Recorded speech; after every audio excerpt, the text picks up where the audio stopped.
Muy buenos días. Para mí es un verdadero placer volver a mi alma mater, a mi universidad, a mi facultad de Derecho, donde comencé a aprender lo que ahora hago diariamente, que es la práctica en el ejercicio y en la tutela de los derechos fundamentales y humanos. En primer lugar, la charla trata sobre los avances y los desafíos de la justicia constitucional panameña. La justicia constitucional panameña tenemos que tener, me gusta más hablar así, tenemos que tener en cuenta que nuestra justicia constitucional panameña hoy por hoy está en una profunda crisis, de variadas etiologías, o sea, de diferentes causas. Por un lado, hay una mora judicial formidable, hay una falta de motivación y de argumentación de las resoluciones judiciales. Nuestras instituciones de garantía, es decir, el amparo, el habeas corpus, el habeas data, no han sido remozados, no han sido actualizados por muchos años. En realidad, tenemos más de 76 años de tener unas instituciones ya caducas, cuando el Panamá de hace 76 años ni se parece a lo que tenemos hoy en día. Por ejemplo, mientras otros países tienen amparo contra particulares, tienen acciones de inconstitucionalidad contra omisiones, Panamá está prácticamente a la saga de Latinoamérica en lo que es avances en la justicia constitucional. Pero no podemos echarle la culpa o atribuirles culpa al Poder Judicial únicamente. La culpa es una culpa común, compartida, general, que comienza en las aulas de clases cuando los estudiantes, cuando hay, por ejemplo, poco público, viendo o apreciando exposiciones, cuando los profesores no se preparan, cuando los magistrados no estudian, no argumentan, cuando los propios litigantes solamente utilizan, por ejemplo, el amparo de garantías constitucionales para partir un juicio civil y no para tutelar un derecho fundamental. Por ejemplo, en mi práctica profesional, yo veo que en Panamá el 97.5% de los amparos son contra el debido proceso, ya sea el debido proceso adjetivo o procesal o el debido proceso sustantivo.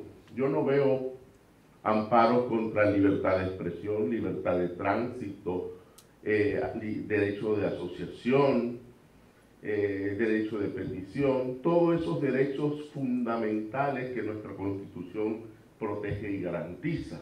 Entonces, de partida, Panamá tiene un retraso profundo en las instituciones de garantías.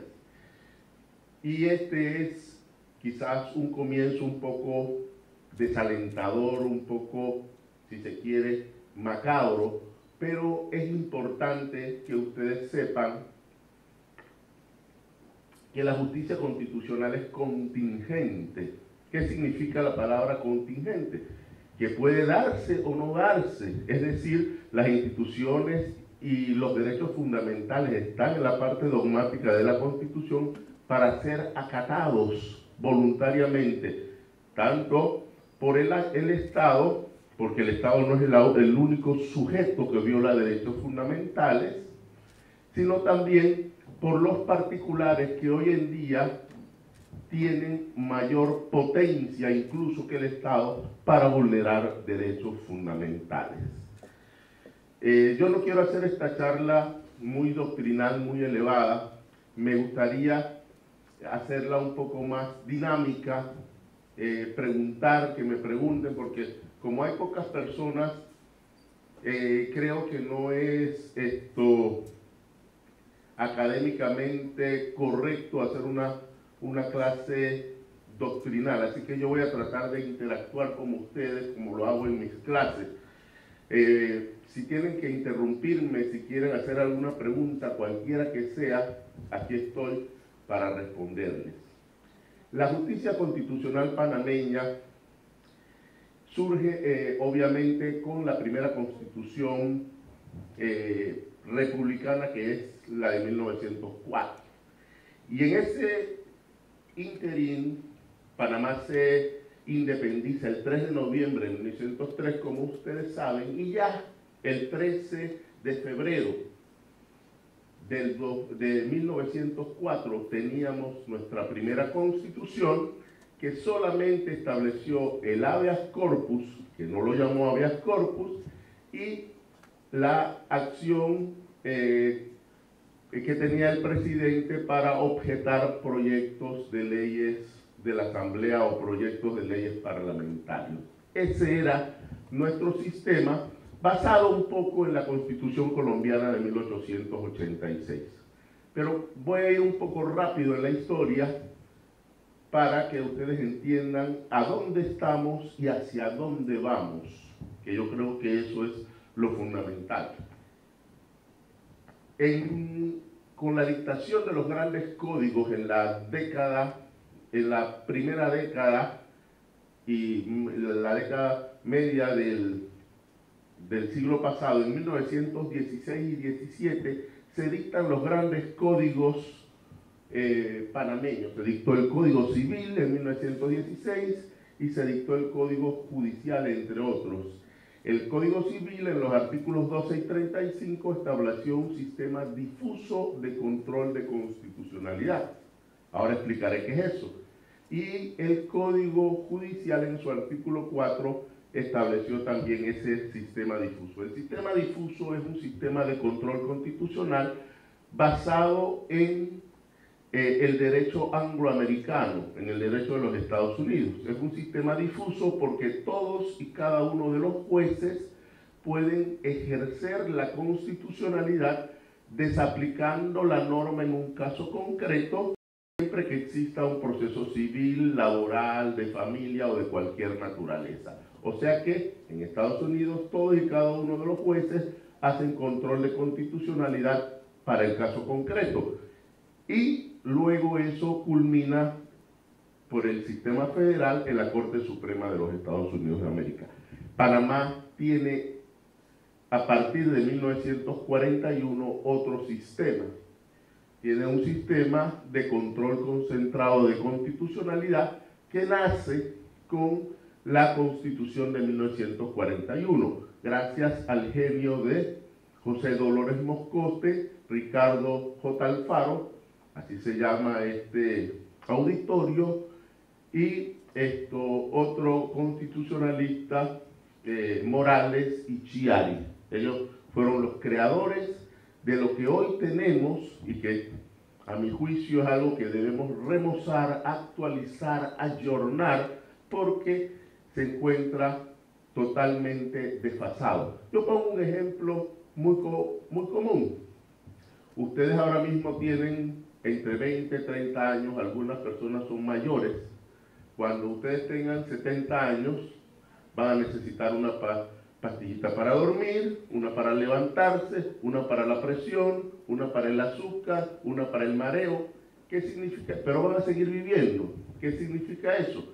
Que a medida que uno envejece, va a necesitar reformas, cambios en su estilo de vida.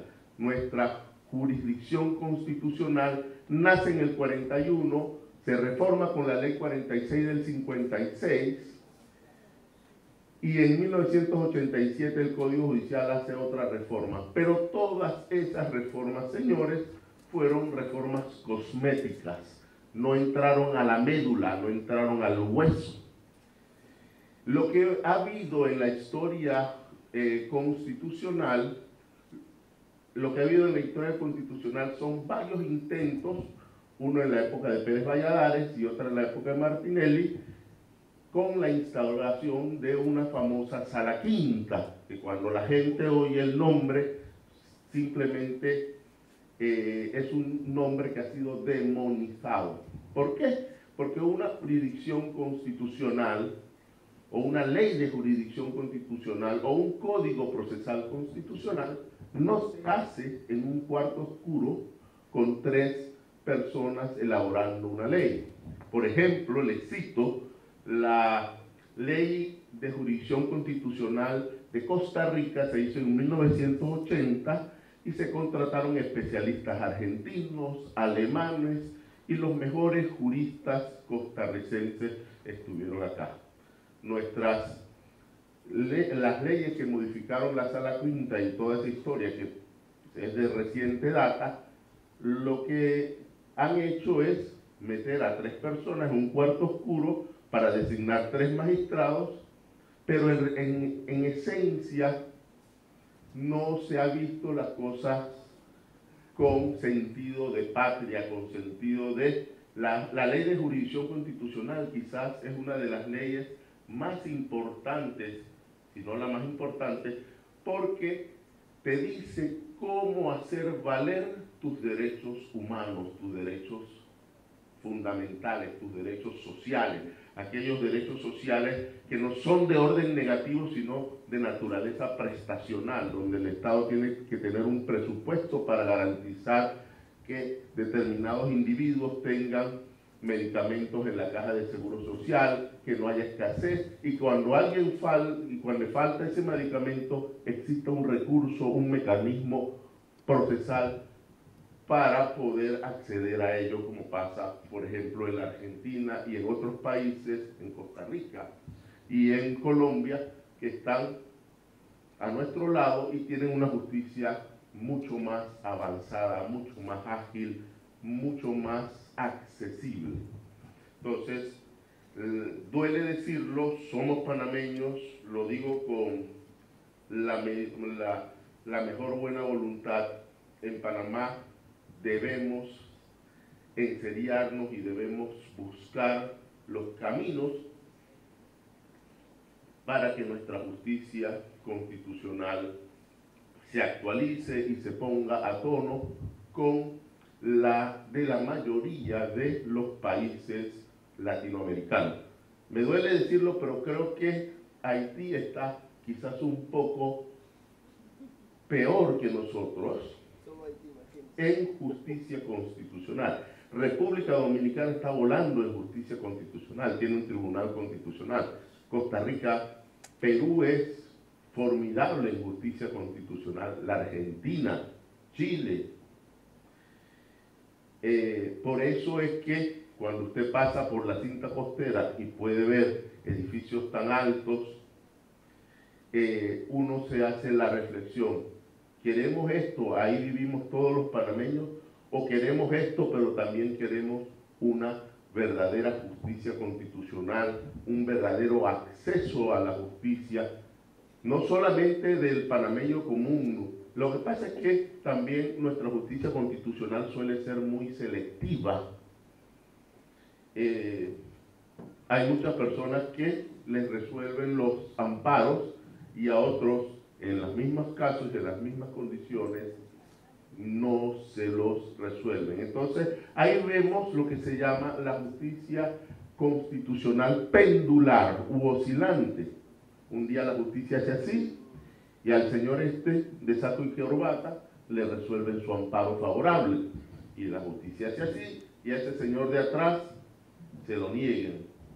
Y hay probablemente las mismas condiciones para que la justicia... Entonces hay un problema de selectividad, hay un problema de falta de argumentación, de motivación, hay una falta de compromiso, pero todo esto, insisto, no se le puede atribuir solamente a los magistrados de la Corte y al sistema judicial.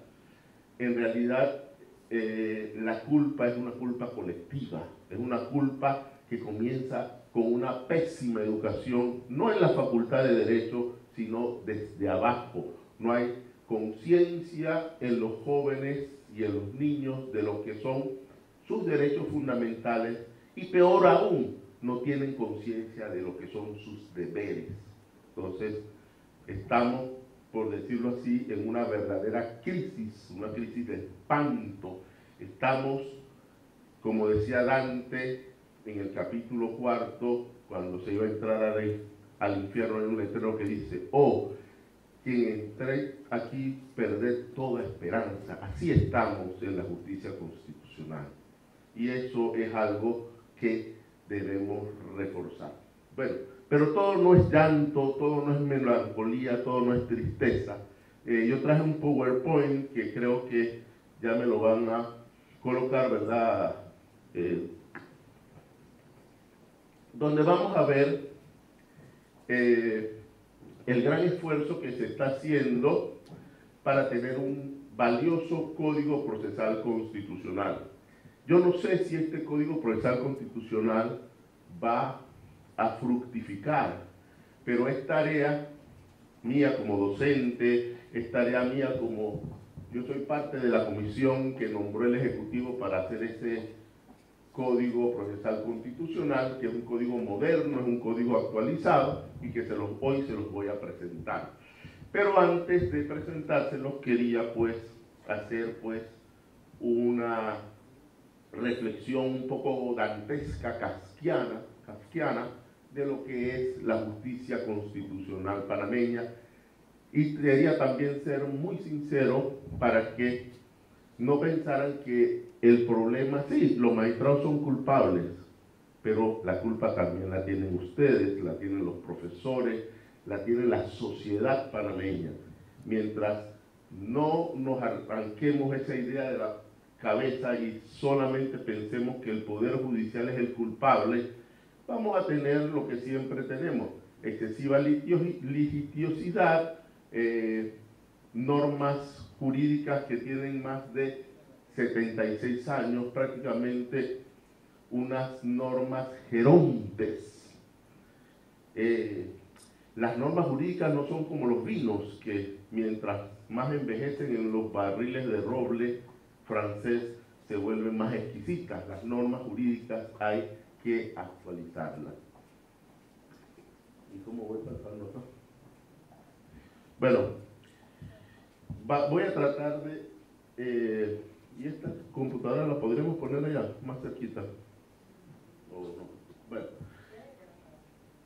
Sí, yo te alzo la mano, pero no.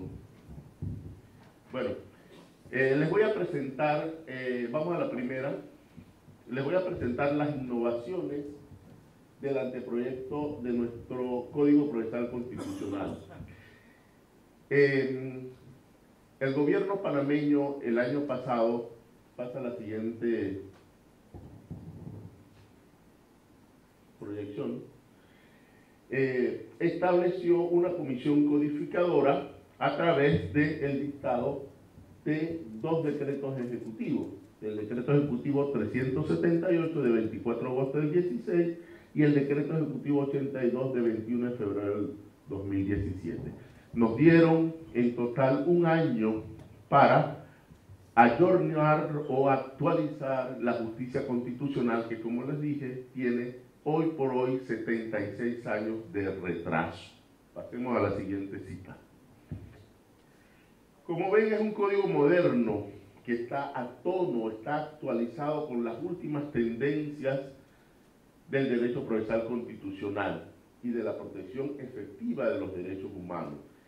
Se entiende también que va a tomar también esas reglas de Brasilia sobre el acceso a la justicia de las personas en grado de vulnerabilidad. Y va a tomar otras cosas interesantes como la acción de inconstitucionalidad por omisión, que no la tenemos, no tenemos amparo contra particulares. Acá en Panamá usted solamente, según el artículo 56 de nuestra Constitución, puede proponer amparo contra servidores públicos. Ya la Argentina en 1958, con el caso Cot, por vía pretoriana o vía jurisprudencial, estableció el amparo contra particulares. Miren, desde el 56, o sea, hace más de 60 y pico de años. Costa Rica en el 40 estableció el amparo, Panamá estableció el amparo en el 41, El Salvador un poco antes. O sea, Panamá estableció con Moscote el amparo, pero quedamos realmente, por usar una palabra, estáticos, congelados. No hay, estamos viviendo una justicia constitucional propia de los años 40. Aquí no creo que haya nadie que haya nacido en el año 40 porque tendría 76 años o 77. Entonces, son normas tan antiguas que ya no responden a un Panamá con grandes cambios sociales, Miren, Panamá comenzó con 5 magistrados y en el 56 se aumentó a 9. Pero tenemos una justicia constitucional no especializada, concentrada, que data prácticamente de 1956, que ya está agotada. Y esa es la reflexión y esa es por ejemplo, el diagnóstico que yo hago, y esta es, por ejemplo, la medicina o quizás la solución que pueda darse para tener un código, por ejemplo, si no un buen código, quizás tener un instrumento eficaz, efectivo, que no sea un documento meramente decorativo. Una pregunta. Me gustaría que me hicieran preguntas. Nada más le voy a pedir que por favor ponga la diapositiva anterior para poder tener los datos que dicen ahí. Bueno. Gracias. Esa. Ya, gracias. Sí. Ok, pasemos a la siguiente. Como saben, la justicia constitucional, les dije, es un rediseño y se divide en 3 libros. El primero desarrolla la guarda de la constitucionalidad, o sea, lo que establece el artículo 206 de la Constitución, ese control constitucional objetivo que reside en el Pleno de la Corte Suprema de Justicia. El libro segundo desarrolla la tutela jurisdiccional de los derechos fundamentales, es decir, amparo, habeas data, habeas corpus y otro mecanismo que anteriormente se llamaba acción de tutela para salvaguardar el derecho al honor, que era el germen del amparo contra particulares, cuando los medios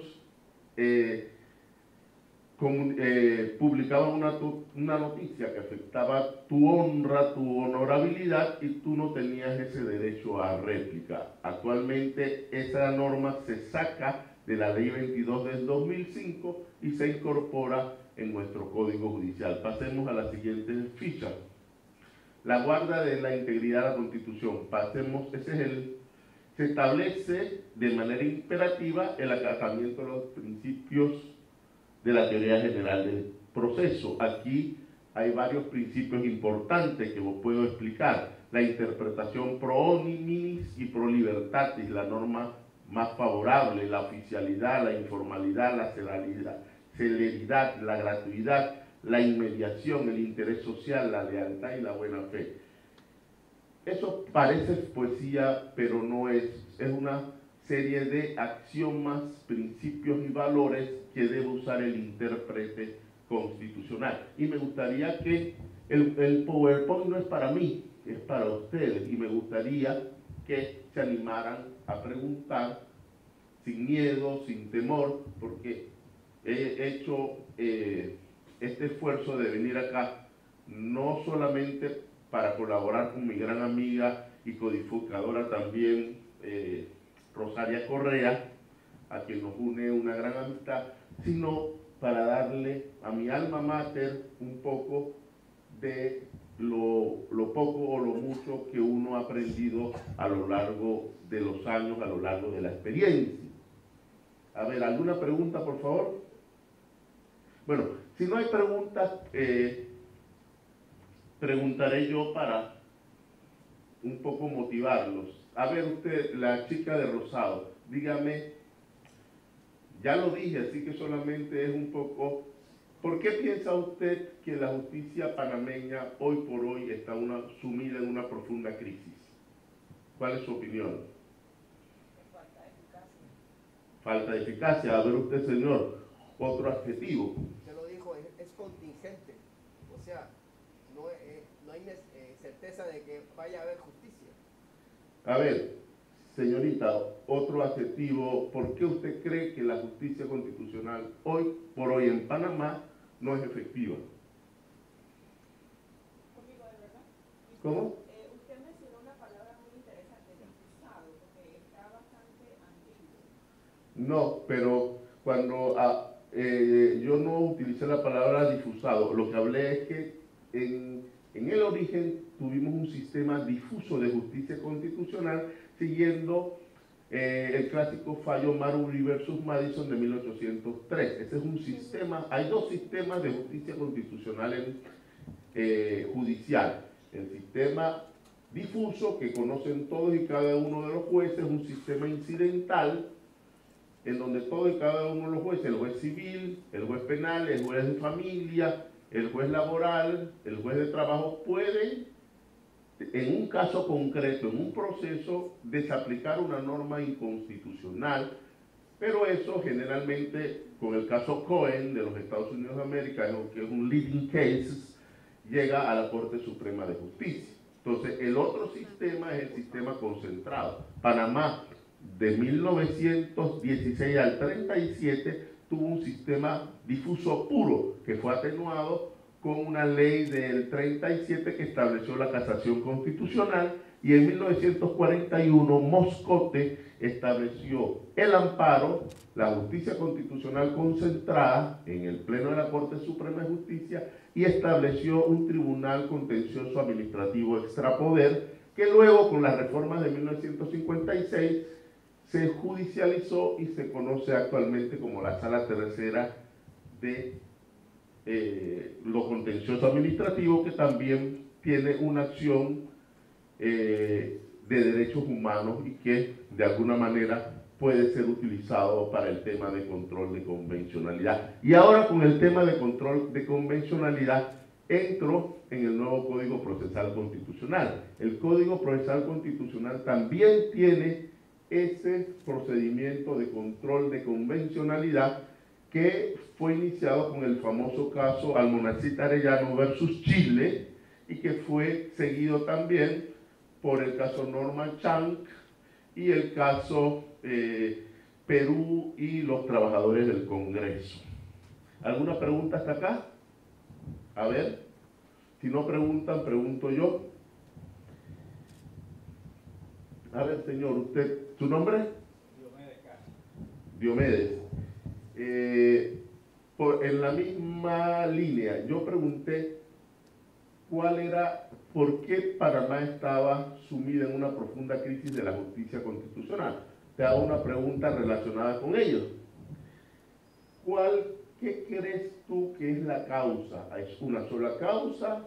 ¿Hay un solo origen de ese deterioro? ¿O son problemas multifactoriales, multietiológicos? O sea, es como cuando usted padece de una enfermedad, usted dice, bueno, sufro del corazón, pero no es que sufre del corazón, sufre también de los riñones, tiene un deterioro.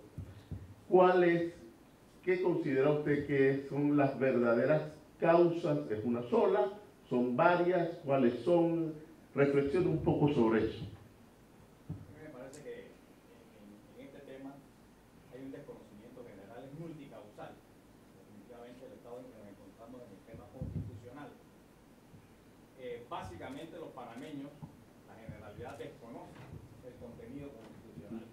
Ajá. El alcance y hasta dónde la Constitución nos garantiza los derechos fundamentales. Si los conociéramos mejor, si estuvieran mejor explicados a la ciudadanía, pudiéramos hacer un debate nacional un poco más interesante y no dependería solamente de aquellos que ostentan o dicen ostentar el conocimiento. O sea que de alguna manera usted avala mi tesis de que el problema puede deberse a la educación desde que el niño está en la escuela, que le enseñan muchas veces los derechos. A veces yo he visto gente que dice, no dejes que la maestra te discipline. Claro, una maestra no puede disciplinar como se disciplinaba pero los maestros son formativos. Muchas madres a veces no educan o no disciplinan en su casa y tampoco permiten que dentro de los parámetros de la corrección se encauce al niño por lo que es correcto. Entonces, los niños o las personas tienen derechos, pero también tienen deberes. Y más importante a veces son los deberes. Digo, los derechos son fundamentales, pero si uno no es consciente de que tu derecho llega hasta donde comienza el derecho del otro, te pierdes esa fracción que se llama, o esa porción que se llama, cuáles son tus deberes frente a tus ciudadanos, frente a la sociedad, frente a tu familia. Y yo creo que en eso estamos en Panamá muy mal. Por otra parte, en Panamá tenemos la necesidad creada de que todo queremos que esté en la Constitución y que todo se resuelva a través de la Constitución. Eso ha hecho de nuestra Constitución, y desde la primera hasta la subsiguiente reforma, un mamotreto que muchas veces no está organizado, no está desordenado, de tal manera que se ha convertido más bien, en vez de una solución, en un problema, acudir a la Constitución. Tenemos una Constitución compleja, en vez de ser una norma sencilla, fundamental, pero sencilla, se ha convertido en una norma problemática. Mire, yo le doy la razón allí a usted, porque Napoleón decía, dame una constitución corta y confusa para poder gobernar y tener sometido a la Francia de aquella época. Entonces, lo que uno tiene que hacer no es constituciones hipertrofiadas, constituciones con un lenguaje ambiguo, tienen que ser constituciones con un lenguaje profundo, pero con un lenguaje que llegue, porque la Constitución no es un instrumento para juristas, sino es un instrumento para la sociedad, para la protección de derechos fundamentales, para establecer los límites del Estado. Eso es una Constitución. La Constitución se define como la norma superior del Estado, que por una parte concede derechos y garantías fundamentales, por otra parte limita el poder del Estado y por otra parte contiene las pautas para reformar y para actualizar la Constitución. Lo que pasa es que nuestra Constitución, por ese artículo constitucional que tenemos, es una Constitución excesivamente rígida, y todo el que proponga una reforma constitucional está prácticamente llamado a fracasar, y por eso es que hay un debate entre si queremos constituyentes o queremos reformas constitucionales. Pasemos a la siguiente ficha. Nuestro nuevo Código Procesal Constitucional de la República de Panamá se enmarca en el principio de igualdad de las partes, por lo que ningún servidor o funcionario gozará de prerrogativos o privilegios procesales especiales. Se refuerza el tema del cumplimiento de las sentencias y las resoluciones judiciales. Aquí quiero hablarles algo. Es más fácil cuando usted es litigante ejecutar un proceso civil que hacer valer un derecho fundamental reconocido a través de un amparo. Entonces, tenemos un código procesal en donde las sentencias que ustedes que han dado derecho procesal no son necesariamente constitutivas o declarativas. Ustedes deben saber lo que es eso, si no se los explico. Las sentencias de nuestra Corte Suprema de Justicia muchas veces suelen ser no constitutivas, no declarativas, sino decorativas. Y este es un problema de la efectividad de la justicia, y entro en el tema de lo que se llama efectividad jurídica y efectivismo procesal, que son dos cosas diferentes. Pasemos a la siguiente cita, o ficha. Se crean pautas de interpretación de los derechos fundamentales conforme al párrafo segundo del artículo 17 de la Constitución, conforme a los parámetros del control de convencionalidad que ya expliqué. Hay dos maneras de ejercer control de convencionalidad. Un control de convencionalidad que ejerce la Corte Interamericana de Justicia cuando usted va primero a la comisión y después va a la Corte Suprema demandando a un Estado.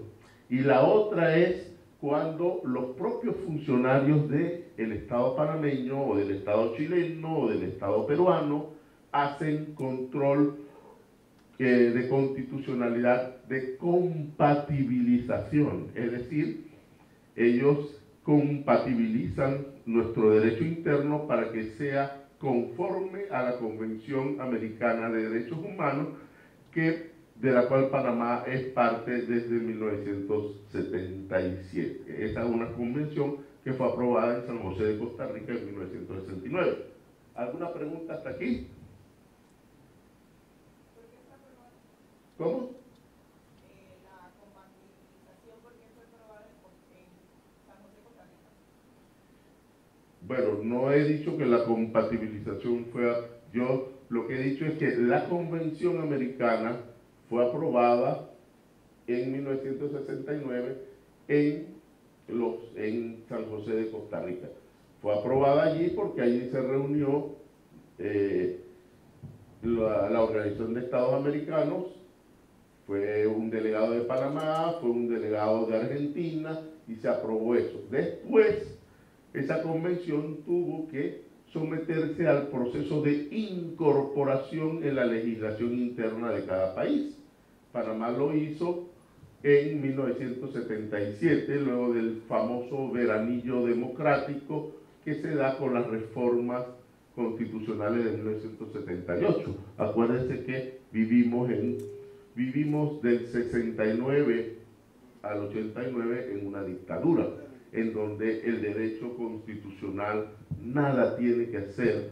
Y lo que pasa es que ahora estamos en una democracia, pero pienso que no hemos avanzado en la tutela de los derechos fundamentales y de las garantías como debería ser. Entonces, compatibilización significa examinar o interpretar o integrar el derecho interno con la Convención Americana. Probablemente, quizás esté hablando un poco elevado para los estudiantes, pero lo importante es que las cosas que no entiendan las pregunten sin miedo, con soltura, porque aquí no vine yo a juzgar a nadie ni a calificar a nadie, sino a impartir lo poco que sé con mucho cariño y con mucho respeto hacia ustedes. Allá atrás, ¿alguna pregunta, por favor? A ver, la chica, usted misma. Pregunte lo que sea. No hay... Usted sí, pregunte, y después el chico que está al lado, pregunten. Ok, yo tengo una pregunta, pero es... No importa, la que quiera. ¿Cómo? Es una pregunta acerca de la reforma que se produjo en 1970, que se produjo en el 72, en cuanto a la limitación de la prohibición de la huelga en el Canal de Panamá. ¿Qué opinión tiene usted acerca de que la OIT ha dicho muchas veces que sí se puede limitar el ejercicio de la huelga, pero siempre y cuando sean servicios esenciales? En la lista de la OIT el canal no está como un servicio esencial y los servicios portuarios tampoco, pero aquí en la Constitución de nosotros se prohibió. ¿Qué opinión tiene usted acerca de eso? Bueno, mire, el título del Canal de Panamá no se estableció en 1972, está en la Constitución del 72, pero en las reformas, acuérdense que hay una ley orgánica la ley orgánica de 17 de junio de 1997, que es la ley orgánica de la ACP. Esa ley es una ley que desarrolla ese título del canal. El servicio para Panamá, el servicio de tránsito del canal es un servicio fundamental, es un servicio en donde hay un tratado que exige que el canal no pueda ser interrumpido por... Las únicas veces que el canal fue interrumpido fue con la invasión, y la segunda vez fue cuando hubo unas grandes lluvias que rebalsaron los lagos que alimentan el canal. El canal no para ni en Semana Santa ni en Navidad. hay 270 prácticos y no sé cuántos capitanes de remolcadores. Hay mucho personal para hacerlo. Así que mi opinión es que si nuestra Constitución establece la prohibición de huelga, es algo que es lo que se llama el régimen de apreciación nacional. Nuestra Constitución puede y debe decir las cosas que son fundamentales y esenciales para los panameños. Panamá tuvo una lucha generacional por la recuperación del canal y entiendo que no lo hemos hecho a la perfección, pero lo hemos hecho bastante bien. Yo creo que establecer el derecho a huelga en el canal no sería una solución correcta. Y además, el régimen de apreciación nacional establecido en la Constitución establece y garantiza que el canal funcione interrumpidamente, porque de verdad es un servicio internacional esencial no solamente para la República de Panamá, sino para el tránsito mundial. Usted puede estar de acuerdo o en desacuerdo. En el derecho, cuando hay dos abogados hay tres opiniones, pero le invito a seguir reflexionando. Esto es una tarea de motivarlos a ustedes a que no se queden callados. A ver acá los dos jóvenes, ¿alguna pregunta, por favor? Yo quiero, por favor, que me explique qué es el precedente vinculante que se establece en el artículo 12. Sí, mire, lo que pasa es que nuestro sistema de justicia es el europeo continental. La teoría del precedente se basa en el sistema angloamericano, en los leading cases, en la jurisprudencia.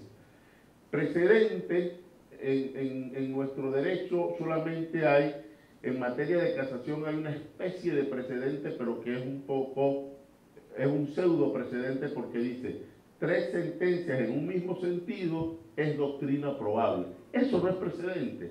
Precedente es, por ejemplo, Marbury versus Madison, el caso Cohen. La Corte Interamericana de Justicia trabaja con precedentes.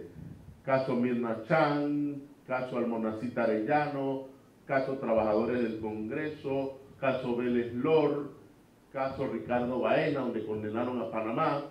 Entonces, el precedente es una posición determinada de la Corte, que la Corte de cualquier país, o sea, nuestra Corte o la Corte Interamericana o la Corte Suprema de Justicia, debe seguir en la medida en que se mantengan las mismas condiciones para que el caso sea similar. En ese caso hablé de que Panamá tenía una justicia pendular u oscilante, y por eso es que muchas abogadas y abogados, a los que conozco, muchas veces les fallan amparos de manera distinta, porque la justicia es selectiva. El precedente judicial le daría certeza, le daría certidumbre a ese sistema. La única manera que el juez constitucional pudiera variar el precedente es argumentando o motivando las razones distintas que lo obligan a fallar de otra manera, pero no puede en la mañana concederle el amparo a Diomedes K y en la tarde, con los mismos argumentos, los mismos hechos. ¿Cuál es su nombre? Leonardo. Fallárselo en contra de Leonardo. El precedente judicial es un instrumento de certeza jurídica en donde el juez debe seguirlo en la medida en que se dan las características y las pautas similares o muy parecidas o iguales entre un caso y otro. La jurisprudencia, el precedente no puede ser variado si no hay una argumentación judicial que convenza al usuario de que su caso va a ser fallado distinto porque hay otras condiciones jurídicas diversas. ¿Alguna otra pregunta? Allá el señor de camisa celeste, allá el chico, ¿sí? Sí, permita este presente vinculante, le pregunto si con este Código Procesal Constitucional van a implementar la oralidad o si seguirá con el sistema de escrito. Muy buena pregunta. Vámonos a la ficha que regula el amparo. No, hacia adelante. Vamos ficha por ficha. Siga. Ahí. Ahí, dele. Siga. Siga. Amparo. Vamos a explicar en el amparo y en el habeas corpus se establece la oralidad. Una oralidad amplia, pero es para temas específicos. Dice, en el anteproyecto se hace referencia a la acción de amparo, lo que varía el nombre que se tiene actualmente, donde se llama amparo de garantías constitucionales. Actualmente se va a llamar amparo de derechos, porque el amparo es la garantía. O sea, el amparo es un instrumento de garantía para tutelar un derecho. Cuando usted habla de amparo de garantías, uno comete un pleonasmo, una repetición. Vaya a la próxima ficha. Se establece la posibilidad del amparo contra particulares, que no existe.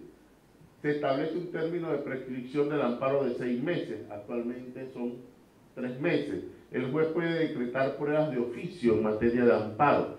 Se establece la audiencia de suspensión o medida cautelar. Se establece la audiencia preliminar de amparo. Miren toda la novedad que tiene este código. Se establece el amparo por derecho al honor. Siga, la próxima ficha, el habeas data. Allí también se establece en lo que eran los temas de medida cautelar y los temas de admisibilidad un régimen de oralidad, porque tanto el amparo como el habeas corpus muchas veces requieren de la presencia de la víctima. El habeas corpus, ¿qué significa? Traerme el cuerpo. El habeas data, ¿qué significa? Traerme el dato. El amparo, ¿qué significa? Es un writ of certiorari que muchas veces requiere de la audiencia y de la oralidad y de la inmediación para la práctica de pruebas. Ahora vamos a hablarles un poco del habeas data. El habeas data es una figura que se estableció primeramente en la ley y luego pasó a la Constitución y está actualmente regulado en la Ley 6 del 2002 sobre transparencia. Esta habeas data se incorpora al nuevo Código Procesal Constitucional. Pasemos a la siguiente ficha. Se ha precisado con mayor detalle los tipos, subtipos y modalidades de uso de la habeas data. Señala que una vez sustanciado el proceso, el tribunal de la causa fallará motivadamente en un plazo no mayor de 3 días, ya sea a favor o en contra de la pretensión. Aquí hay algo importante. En la realidad, los plazos se los exigen a los litigantes, pero no los cumplen los jueces. Acá hay sanciones para los magistrados que no cumplan con los plazos establecidos. Pasamos a la siguiente ficha. Procesos especiales. Pasemos a la siguiente ficha. Hay una competencia privativa del Pleno de la Corte Suprema, hay un control de convencionalidad, ese es el control de convencionalidad armonizante sobre el cual me preguntó usted. O sea, todos y cada uno de los funcionarios judiciales, administrativos, incluso legislativos, tienen el deber de armonizar, compatibilizar su derecho interno con las normas convencionales, o sea, con la Convención Belén do Pará, con la Convención Americana, con todos y cada uno de los tratados internacionales que tutelan y refuerzan los derechos humanos. ¿Ya hemos terminado las fichas? Bueno, ¿cuántos minutos tengo? ¿Bien? ¿Cuánto me faltan? 5 minutitos. Bueno, el tiempo se va rápido, pero yo quiero estos 5 minutos hacer una exhortación a los estudiantes sobre cuál debe ser su papel en la justicia constitucional y cuál debe ser su papel. Miren, esta época de estudiantes, no importa que sean estudiantes, nunca es tarde para estudiar. El estudio es algo que alimenta los corazones y alimenta el espíritu. Yo creo que si ustedes quieren una justicia constitucional dinámica, una justicia constitucional fuerte, una justicia efectiva, tienen que reforzarse en los temas de mediación, conciliación, porque muchos, aunque estos son temas constitucionales que van a llegar porque no son necesariamente conciliables, pero cuando usted, generalmente el proceso constitucional no surge por sí solo, hay un conflicto de familia subyacente, hay un conflicto penal por debajo, hay un tema administrativo subterráneo. Entonces, hay que reforzar todo lo que es solución pacífica de conflictos, que es lo que se destaca en este foro de ICMAR, que es un instituto especializado en negociación, conciliación, mediación y arbitraje. En amparo también hay un tema sobre el arbitraje y el amparo, que es un tema que no voy a tocar aquí por temas de tiempo. Quizás yo me brindo para cualquier charla que quieran, estoy a sus órdenes. Yo creo que es importante para mí, para ustedes, tener estos intercambios donde no solamente uno haga una clase magistral, sino también motive al estudiante a preguntar, a saber lo que no sabe, porque la ignorancia no es pecado, la ignorancia solamente es que no has tenido la oportunidad de abrir un libro. Entonces, en la medida en que pasen los años y te guste la mediación, la conciliación, tienes que hacerte experto en un tema. El derecho hoy es como la medicina. Uno no va al cardiólogo si se quebró el pie, o las mujeres no van al ginecólogo si les duele la cabeza, irían al neurólogo. Si usted va a tener un niño, va a la obstetra. Si usted tiene un derecho fundamental violado, va donde el especialista en amparo. Si tiene un pariente preso, va donde un constitucionalista o un penalista. Entonces, el derecho está súper especializado. No es lo mismo el derecho que se estudiaba hace 40 años que el derecho que se estudia ahora. Entonces, yo los exhorto a que no critiquen tanto el sistema si ustedes no van a poner su cuota para que ese sistema cambie. Yo creo que ese es el verdadero secreto de... lo más fácil en la vida es criticar. Y no es que los que están allá arriba no necesiten la crítica, hay que criticarlo. Pero la crítica vacía, la crítica sin respuesta, las críticas sin un autoexamen, quién soy, hacia dónde voy como estudiante, qué quiero, qué voy a aprender.